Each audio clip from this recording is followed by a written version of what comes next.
these blowfish, Tadpole. We'll have you out in a second. Now, as the inflated blowfish hold the line for a precious few seconds, Aquaman dives in to extricate Aqualad's foot. Aquaman and the Last Kingdom came out when the DCEU was dead and gone, limping out the release of Blue Beetle, despite the fact that The Flash felt much more like a conclusion than this film.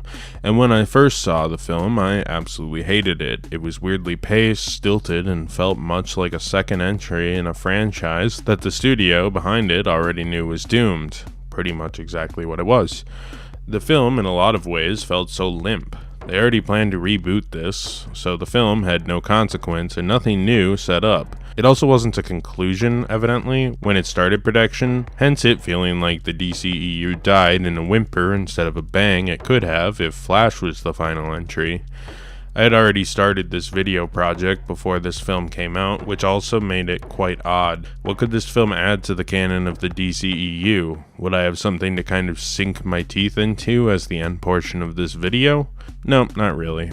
Aquaman didn't have the most dramatic creative process, despite one of its actors being caught up in a lot of drama, which we'll come back to. After the success of Aquaman, James Wan and Jason Momoa were all in on a sequel, with Wan comparing the Kingdom of Atlantis to other franchises such as the Star Wars Galaxy or Middle-earth, with the pair trying to decide what angle to go with the sequel, which creatively seemed to give them an opening to really dive into Aquaman and his lore. At one point, they considered letting go and recasting Amber Heard because of the lack of chemistry, but Elon Musk, Amber Heard's ex-boyfriend and the richest man on Earth, pressured Warner Bros. Into keeping her, so she was not fired in the role. Peter Safran and Wan signed on as producers, but at first we didn't know for sure if he would direct or work as a creative consultant, like what he does with a lot of his old horror franchises such as Saw, The Conjuring, or Insidious. At the time, Wan really wanted a Trench spin-off, but plans would fall through on that. We'll come back to that in the final video. Eventually, after he finished the relatively stripped-back film Malignant, Wan would go all in on Aquaman 2, with him bringing on several frequent collaborators again, such as Patrick Wilson coming back. Beyond the intervention of Elon Musk getting Amber Heard back on the projects when producers were considering cutting her, she also had some drama going on off the set of Aquaman, much like Ezra Miller and their controversies, and it had fans questioning if they should be allowed on the movie at all. It all started in 2009 when she met Johnny Depp on the set of The Rum Diary. A few years later, the two began dating, and after that, in 2015, got married. A few years later, when the couple separated, they both began claiming the other was abusive and began publicly airing out their dirty laundry, including accusations of domestic abuse on both sides, apparent sexual abuse, drug use on both sides, and at one point, Johnny Depp had part of his finger sliced off, and he started writing profanities all over the wall in his own blood. Depp and Heard both claimed the other was the aggressor in the situation, though audio recordings show Heard admitting to hitting Depp, while also saying the courts wouldn't believe him over her if they went to court. The trial was a total spectacle, with Heard admitting at one point that she intentionally shit the bed as a prank after a fight with Johnny, and she said it was a practical joke. Ultimately, the pair ended up looking totally unhinged. Warner Bros. Initially sided with Amber Heard, firing Johnny Depp from the second Fantastic Beasts film, which ironically co-starred Ezra Miller, and moved forward with Heard as Mera in Aquaman. Fans, on the other hand, seemed to take Johnny's side with a petition that was signed by 1.5 million people requesting Heard's removal from this film. And with Johnny's reputation in Hollywood back on the upswing once the conclusion of the trial happened, in the end, both were found guilty, with Heard owing Depp a total of $15 million in damages and Depp owing Heard $2 million, meaning Johnny Depp netted around $13 million off of Heard, but most likely lost more than that in revenue from the multiple roles he missed and damage to his reputation. Warner Bros. Ultimately got a lot of shit from fans due to their blatant double standards by firing Depp and not Heard, and Miller for their various issues as well, with some fans unsure if they even wanted to support Aquaman, with WB supporting Heard and not Johnny Depp. The drama doesn't end there though, because in November 2023, reports came out that Amber Heard claimed Jason Momoa dressed cast as Johnny Depp to troll her, and that it made her feel really uncomfortable and upset. I don't think this was the case though. They both just happen to wear a lot of rings, necklaces, v-necks, and hats. That's all I ever see Jason Momoa wearing outside of his Aquaman outfit.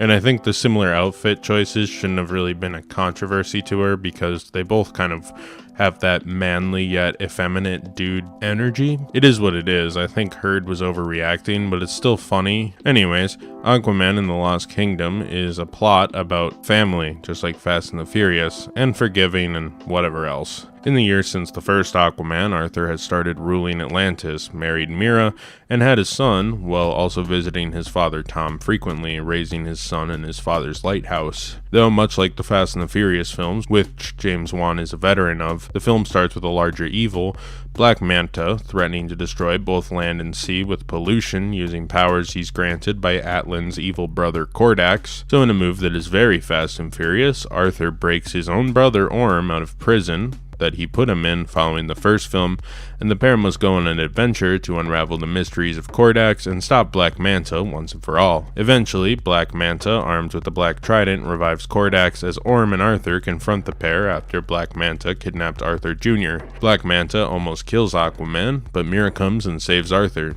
After this, she makes off with Arthur Jr., and despite Black Manta being subdued, Orm is possessed by Kordax. However, Aquaman convinces his brother to fight, which leads the brothers to confront Kordax themselves. The Black Trident is destroyed, which kills Kordax, but the structure they're in starts to collapse, so they leave, with the structure collapsing on Black Manta, who for some reason forgives Arthur in his dying moments.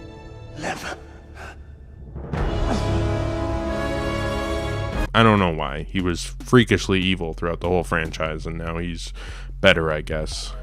Aquaman decides to free Orm, telling him to hide out, and they'll call him if needed. The film ends on a rousing, if a bit out of left field, speech from Aquaman. I come here today as a representative of two worlds, the land and the sea. The main characters of this film are definitely Aquaman and Orm, but of course the rest of the Aquaman family, like Mira, Atlanta, Tom, and Arthur Jr., are also here. As I stated, this movie is a family movie.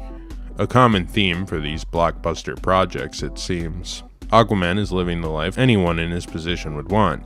He has a wife, a kid, rules Atlantis, and his mother and father's support by his side.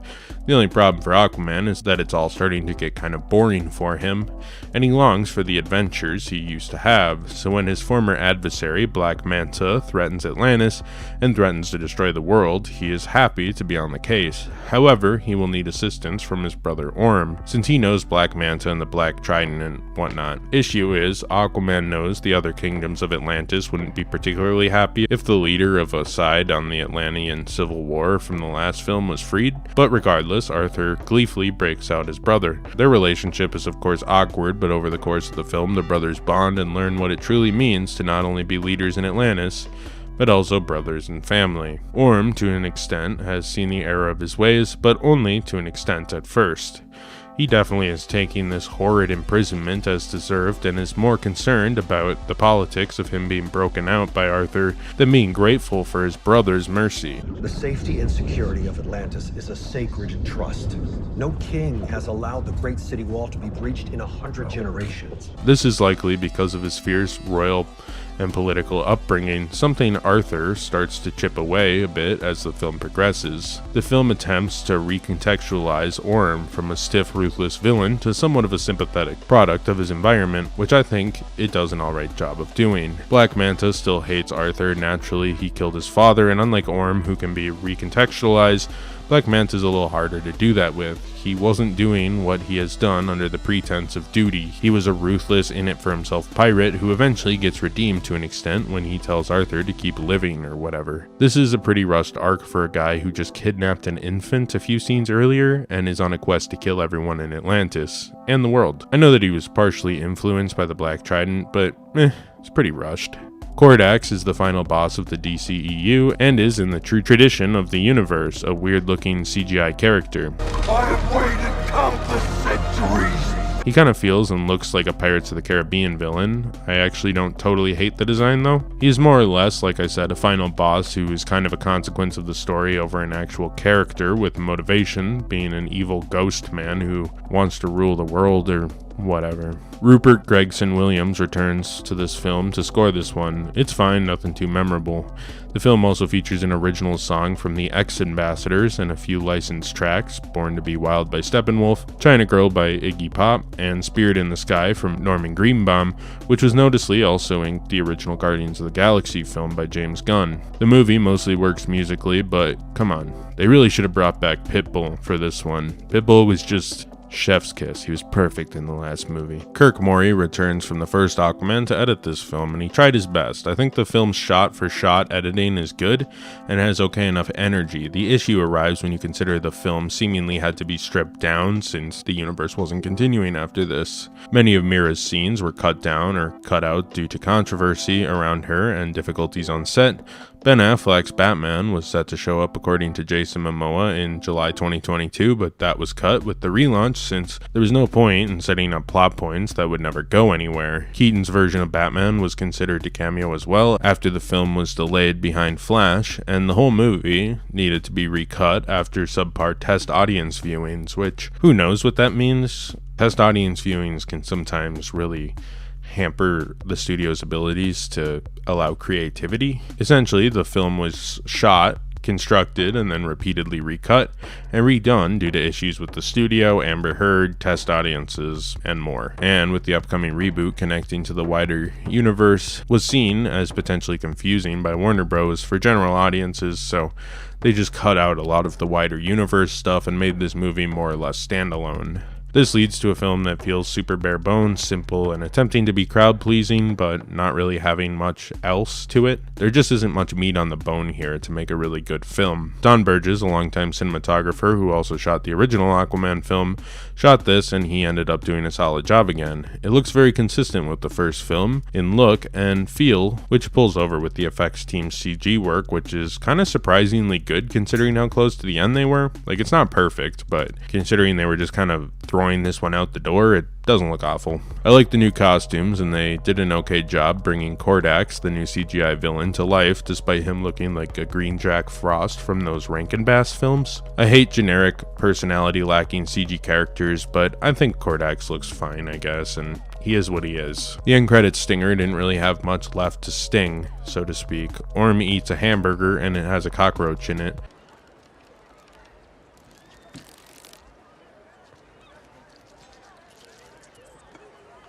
Which he doesn't think is odd since he's a seaman, and now that he's on land, he's never had a hamburger before. I like this enough, and I think it's wild. The final shot of the DCEU is Patrick Wilson eating a hamburger with a CGI cockroach in it.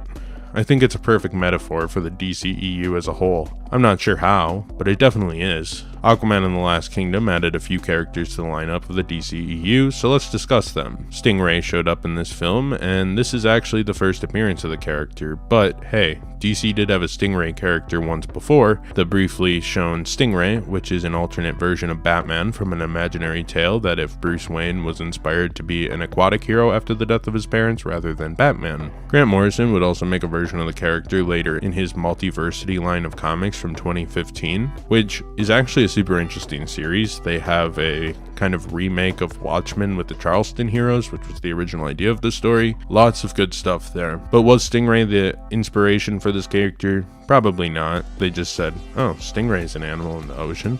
Kordax first appeared in Atlantis Chronicles 4 from 1990 and was an Atlantean outcast and ancestor of Aquaman, who was a sexual assault baby who had a freakish appearance that led him to be abandoned at birth. He would go on to fight Atlantis for what they did to him, and after his defeat, they had a superstition, the Curse of Kordax, that would lead blonde babies to being abandoned as a precaution, which, wasn't he evil because he was abandoned for being blonde? I'm not tracking how he was a villain here. In the modern continuity, he isn't just some weird Atlantean folk legend, but an actual villain who is an ancestor of Aquaman who is immortal due to dark magic. In the film, they loosely adapt the character who is a bit different than either version. This version's Atlan's evil brother, who was defeated by Atlan centuries ago, and cursed and trapped or whatever, until the Black Trident thing reemerges with Black Manta, and he comes back. Arthur Jr. or Aquababy first appeared in Aquaman 23 from 1965 and was the son of Aquaman and Mera, being an occasionally used plot device for Aquaman up till 1977's Adventure Comics 452, where Aquababy was killed by Black Manta after being held captive by the villain. In this film, Aquababy is also kidnapped by Black Manta. This time he is not murdered by the villain though. This makes sense though. I don't think general audiences would have taken the death of Aquababy very well, and in the years since Adventure Comics 452, the comics world never took too well to the plot point, and it's rarely mentioned beyond being a really odd piece of trivia that at one point in the 70s, they killed off Aquaman's infant son. Pretty weird. That's actually it. Just two characters that can loosely be called an adaptation in any sort of sincere sense. Kingfish also appears in this movie and has a Milestone iteration, but Milestone is technically independent and just published through DC.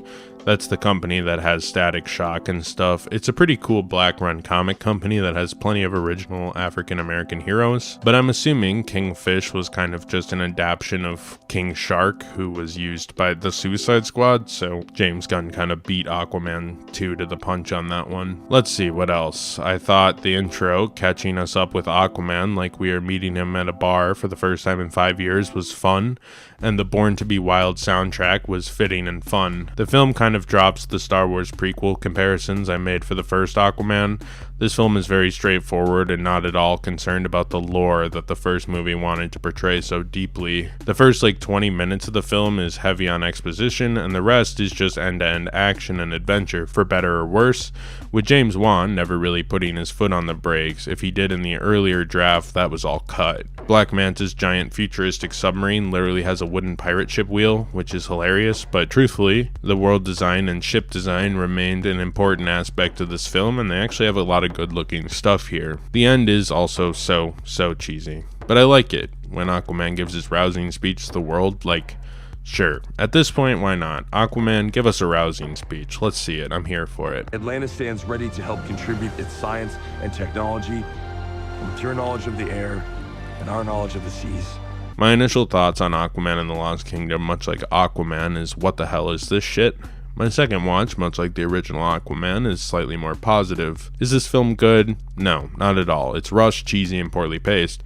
However, the film has some out-of-this-world crazy moments that are kind of just dumb fun. The film is very green screen centric again, which reminds me of this, but despite the very odd tone, I think the directing is sound, and though it's not ideal for the consumer, I think they did the best with what they had. Overall, it's a mixed bag for me. I really don't hate it, but it's not very good either. The film made $434 million on a budget of around $210 million. After marketing and stuff, it probably broke dead even, and I wouldn't consider it a success or a huge failure.